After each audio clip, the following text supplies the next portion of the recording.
မင်္ဂလာပါခင်ဗျာတဝင်းစာအဘာမပေကနေကြိုဆိုလိုက်ပါတယ်ဒီနေ့ကျွန်တော်လုပ်ပေးသွားမယ် pick up ပိုင်း reading လေးကကြတော့ပေါ့နော်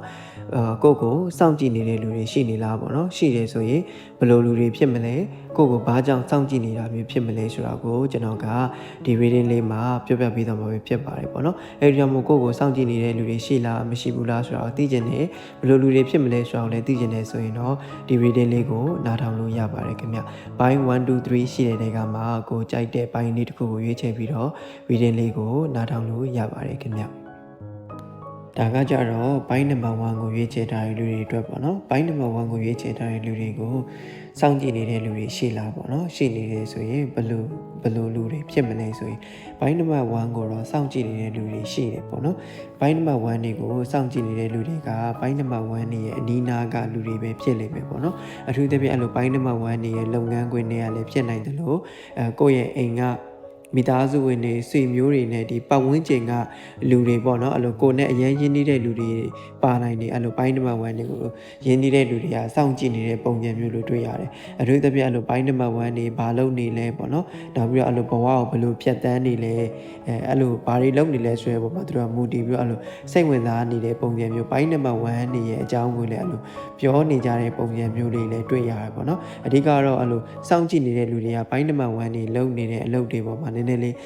ပိုင်းနံပါတ်1တွေဘာပဲလို့ပေါ့နော်အဲ့လိုသူကစောင့်ကြည့်ပြီးဆရာကြီးဝင်လုပ်ချင်တဲ့ဆွတ်ဖက်ခြင်းနဲ့ဝင်ဆွတ်ဖက်ခြင်းတဲ့ပုံစံမျိုးလေးတွေအဲ့လိုထောက်ပြခြင်းတဲ့ပုံစံမျိုးလေးလည်းတွေ့ရတယ်ပေါ့နော်အဲ့လိုပုံစံမျိုးလေးတော့ရှိတယ်နောက်တစ်ခုကကျတော့တချို့ကျတော့အဲ့လိုမျိုးဒီတိုင်းပဲဆက်စုပြီးတော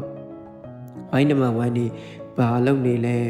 ဲအဲ့လိုမျိုးစောင့်ကြည့်နေတာမျိုးဖြစ်ပါလိမ့်မယ်ပေါ့နော်အရင်ကြီးတော့စိတ်ပူကြတော့မလို့ပေါ့နော်စောင့်ကြည့်နေတဲ့လူတွေအဲ့လိုတိုက်ခိုက်ဖို့အဲ့လိုမျိုးအရင်ကြီးမုန်းတီးတဲ့သဘောမျိုးနဲ့ပိုင်းနံပါတ်1တွေကိုစောင့်ကြည့်နေတာမျိုးတော့မဟုတ်ဘူးပေါ့နော်နောက်တစ်ခုအနေနဲ့ကကြောင့်ပိုင်းနံပါတ်1တွေကိုစောင့်ကြည့်နေတဲ့နေရာမှာအဲ့လိုကျောင်းတွေပဲတငယ်ချင်းတချို့လည်းပါနိုင်တယ်ပေါ့နော်အဲ့လိုကိုနဲ့ကျောင်းတူတက်ခဲ့တဲ့ဒါမှမဟုတ်အဲ့လိုအရင်တုန်းကအဲ့လိုတွေ့ခဲ့တဲ့လောက်ကတွေ့ခဲ့တဲ့လူတွေအဲ့လိုခုချိန်မှာကိုပြန်ပြီးတော့စောင့်ကြည့်နေတာမျိုးတွေပါလေလေရှိမဲ့ပုံစံမျိုးလို့တွေ့ရပါတယ်ပေါ့နော်ဒါကတော့ပိုင်းနံပါတ်1ကိုရွေးချယ်ထားတဲ့လူတွေအတွက်ပဲဖြစ်ပါတယ်ခင်ဗျဒါကကြတော့ပိုင်းနံပါတ်2ကိုရွေးချယ်ထားတဲ့လူတွေအတွက်ပေါ့နော်ပိုင်းနံပါတ်2ကိုရွေးချယ်ထားတဲ့လူတွေကိုရောမင်းတို့ရဲ့ပတ်ဝန်းကျင်မှာမင်းတို့ကိုစောင့်ကြည့်နေတဲ့လူတွေရှိလားပေါ့နော်ရှိတယ်ဆိုရင်ရောဒီလိုမျိုးကိုယ်စောင့်ကြည့်နေတဲ့လူတွေကဘယ်သူတွေဖြစ်မလဲဆိုရင်ကိုယ်လက်ရှိကြည့်ရတဲ့လောက်ကတော့ပိုင်းနံပါတ်2ကိုရွေးချယ်ထားတဲ့လူတွေကိုလည်းပတ်ဝန်းကျင်မှာစောင့်ကြည့်နေတဲ့လူတွေတော့ရှိနေတယ်ပေါ့နော်ဒါပေမဲ့ပိုင်းနံပါတ်2ကိုရွေးချယ်ထားတဲ့လူတွေကိုစောင့်ကြည့်နေတဲ့လူတွေကလူအနည်းစုဖြစ်လိမ့်မယ်ပိုင်းနံပါတ်2တွေနဲ့အရင်တုန်းကအဲ့လိုပတ်သက်မှုရှိခဲ့မှုတဲ့လူဟောင်းတွေဖြစ်တယ်ဆိုတဲ့ပုံစံမျိုးလိုတွေ့ရတယ်ပိုင်းနံပါတ်2တွေကိုကျတော့အဲ့လို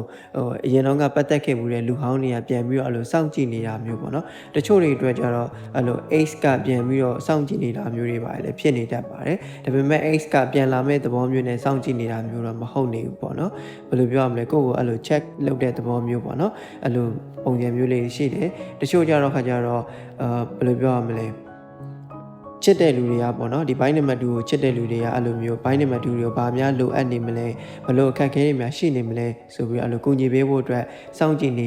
ကြတဲ့ပုံစံမျိုးလိုတွေ့ရပါတယ်ပေါ့နော်ဘိုင်းနံပါတ်2ကိုစောင့်ကြည့်နေတဲ့လူတွေတော်တော်များများကစိတ်သဘောထားကောင်းမွန်တဲ့ပုံစံမျိုးလိုတွေ့ရပြီးတော့မကောင်းတဲ့စိတ်မျိုးနဲ့တော့စောင့်ကြည့်နေတာမျိုးဝေဖန်ဖို့ဘိုင်းနံပါတ်2တွေကိုအဲ့လိုကြောက်ချဖို့စောင့်ကြည့်နေတာမျိုးတော့မဟုတ်တဲ့အတွက်ကြောင့်မလို့ဘိုင်းနံပါတ်2တွေအနေနဲ့အရင်ကြီးတော့စိတ်ပူကြတော့မလို့ပေါ့နော်စောင့်ကြည့်နေတဲ့လူတွေတော့ရှိတယ်ဒါပေမဲ့အဲ့လိုကိုနဲ့အရင်တော့ကပတ်သက်ခဲ့မှုတဲ့အဲ့လိုမျိုးစကားပြောခဲ့မှုတဲ့လူဟောင်းတွေဖြစ်စေပေါ့နော်အဲ့လိုမျိုးလူတွေကအဲ့လိုကိုယ်တတိယပြီးတော့အဲ့လိုပြန်ဆက်သွယ်ခြင်းနေတာမျိုးစောင့်ကြည့်နေတာမျိုးအဲ့လိုပုံစံမျိုးလို့တွေ့ရပါတယ်ပေါ့နော်ဒါကတော့ပိုင်းနံပါတ်2ကိုရွေးချယ်ထားတဲ့လူတွေအတွက်ပဲဖြစ်ပါတယ်ခင်ဗ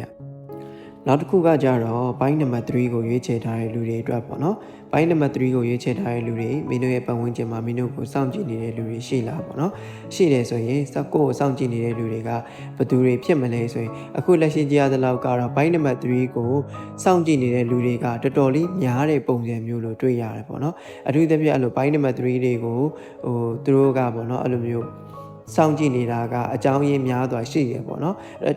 ်အထူးသဖြင့်အဲ့လိုတချို့ကကြတော့ပိုင်းနံပါတ်3တွေရဲ့အဲ့လိုအနေထားအလောက်အကိုင်းတွေအောင်မြင်လာမယ်အဆင်ပြေလာမယ်ဆိုရင်ပေါ့နော်အဲ့လိုသူတို့ကအဲ့လိုပို့ပြီးတော့အဲ့လိုမျိုးစောင့်ကြည့်ခြင်းပြီးတော့ပို့ပြီးတော့အဲ့လိုမနာလို့ဖြစ်နေကြတဲ့ပုံစံမျိုးလို့တွေ့ရတယ်ပေါ့နော်အဓိကတော့ပိုင်းနံပါတ်3တွေအဲ့လိုတိုးတက်နေမယ်အဆင်ပြေနေမယ်ဆိုရင်သူတို့အနေနဲ့စောင့်ကြည့်ရတာအဲ့လိုသူတို့စိတ်ထဲမှာစိတ်မချမ်းမသာဖြစ်နေတယ်စိတ်ထဲမှာပေါ့နော်အဲ့လိုအရန်နေ jealous ဖြစ်ပြီးတော့နေရထိုင်ရခက်နေတဲ့ပုံစံမျိုးတွေတွေ့ရတယ်ပေါ့နော် ဘိုင်းနံပါတ်3တွေကိုကြတော့အဲ့လိုမျိုး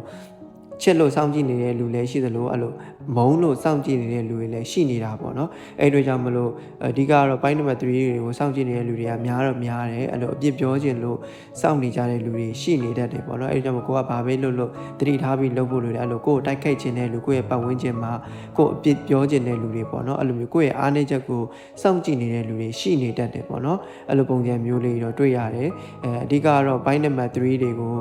မုန်းတဲ့လူတွေလည်းစောင့်ကြည့်နေတာများသလိုအဲ့လိုမျိုးတိတ်တခိုးသဘောကျပြီးတော့အဲ့လိုဘိုင်းနံပါတ်3တွေကိုပေါ့နော်အဲ့လိုမျိုး